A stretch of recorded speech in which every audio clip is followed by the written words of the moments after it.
Hello friends, कसे आहात तुम्ही? तर आज आहे लग्नाचा दिवस आणि लग्नाच्या दिवशी आम्हाला रूम करून दिलेली होती. त्या ठिकाणी सकाळीच सगळ्यांची आवरावर चाललेली होती. तर मुलं बघा किती लवकर मोठी होतात ना. तर पप्पांच्या शर्टाचं बटन तो लावून देतोय, आय मीन कोटचं बटन तो लावून देतोय.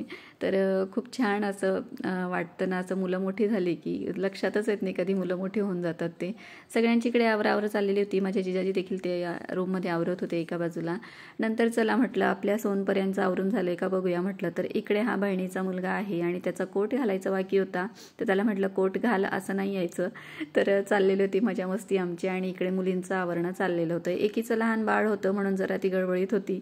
तर इकडे बघा हे शेंडेफळ आमचे मध्ये मध्ये करतात. सगळ्या आमच्या हिरोईनी तयार झालेल्या होत्या. अगदी कॅटरीना, करीना, आरची सगळे आहेत आमच्या इकडे. तर खूप छान अशी मजा मस्ती धमाल आमची चाललेली असते. इकडे बहिणी माझ्या दोघी तयार होत होत्या आणि एका ताईचं आवरून नव्हतं झालेलं म्हणून ती म्हणत होती की मला आवरून घेऊ दे आणि मग मला घेतो शूटमध्ये. पण म्हटलं असू दे. तर या ठिकाणी बघा ही पण बहिणीची मुलगी आहे माझी. आमच्या सगळ्या मुली अगदी खूप छान दिसतात. मस्त नवऱ्या अगदी सजून झालेल्या होत्या तयार.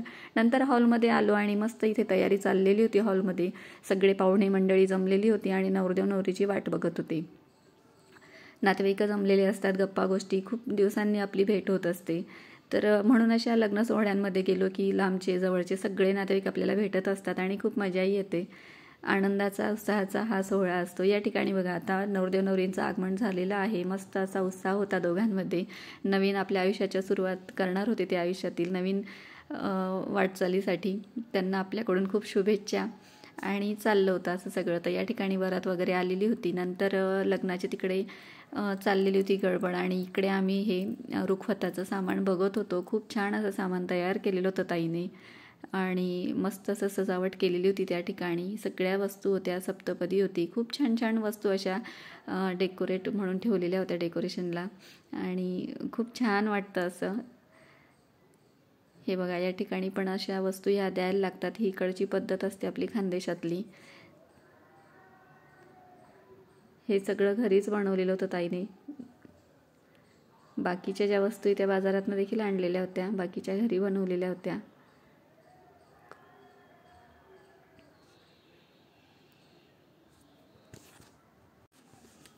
प्रत्येक मुलीच्या आयुष्यातील हा अगदी स्पेशल डे असतो आणि तो अजून कसा स्पेशल बनवता येईल हीच घरच्यांची धावपळ चाललेली असते आणि त्यांच्या पद्धतीने ते करत असतात. अगदी व्यवस्थित करण्याचा प्रयत्न करतात.